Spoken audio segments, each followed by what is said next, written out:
نحمدہ ونصلی علی رسولہ الکریم اما بعد۔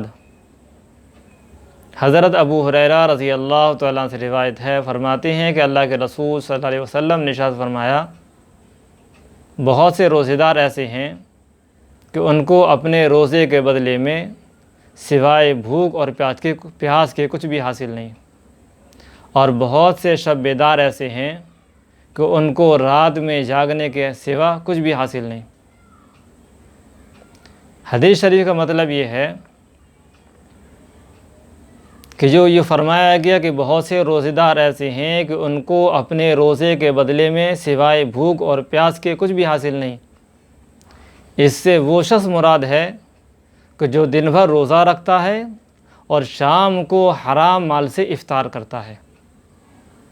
جتنا ثواب اس نے روزہ رکھ کر کمایا تھا، اس سے کہیں زیادہ گناہ اس نے حرام مال کھانے سے کما لیا، اور اس کو اپنے روزے سے سوائے بھوک اور پیاس کے کچھ بھی حاصل نہیں۔ اسی طریقے سے وہ شخص مراد ہے کہ جس نے روزہ تو رکھا لیکن روزے کا جو مقصد تھا اس مقصد کو پورا نہیں کیا۔ روزے کا مقصد کیا؟ قرآن کریم میں ارشاد فرمایا، یا ایھا الذین آمنوا کتب علیکم الصیام کما کتب علی الذین من قبلکم لعلکم تتقون، کہ اے ایمان والو، تمہارے اوپر روزوں کو فرض کیا گیا ہے جیسا کہ تم سے پہلے والے لوگوں کے اوپر روزوں کو فرض کیا گیا تھا۔ لعلکم تتقون، کیوں فرض کیا گیا؟ تاکہ تم متقی بن جاؤ۔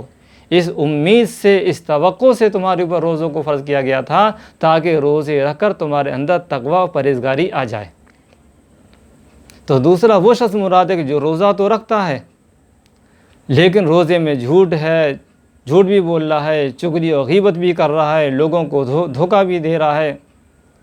تو جب مقصد پورا نہیں ہوا تو اس کو اپنے روزے میں کے بدلے میں سوائے بھوکے اور پیاس کے کچھ بھی حاصل نہیں۔ ایک موقع پر اللہ کے رسول صلی اللہ علیہ وسلم نے ارشاد فرمایا کہ روزہ آدمی کے لیے ڈھال ہے جب تک کہ اس کو پھاڑ نہ ڈالے۔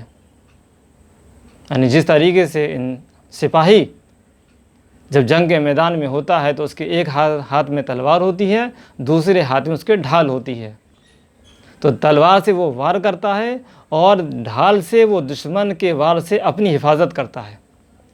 اسی طریقے سے روزہ بھی انسان کے لیے ڈھال ہے شیطان سے۔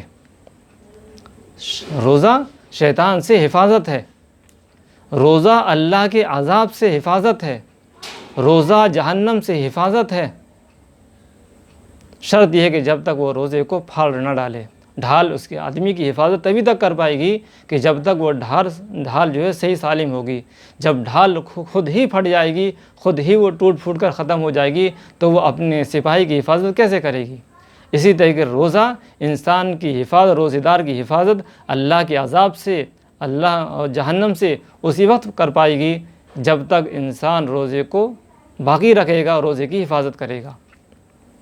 صحابہ نے عرض کیا کہ اللہ کے رسول صلی اللہ علیہ وسلم، روزہ کس چیز سے پھٹ جاتا ہے؟ آپ علیہ السلام نے ارشاد فرمایا، روزہ پھٹ جاتا ہے جھوٹ سے اور غیبت سے۔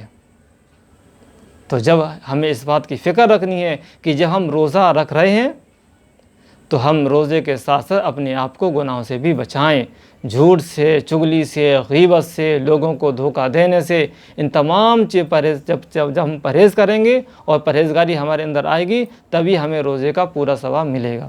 دعا کرو اللہ تعالی ہم سب کو بھی ان تمام باتوں کا اچھی طرح سمجھنے، ان پر عمل کرنے کی توفیق نصیب فرمائے۔ آمین۔ وآخر دعوانا الحمدللہ رب العالمین۔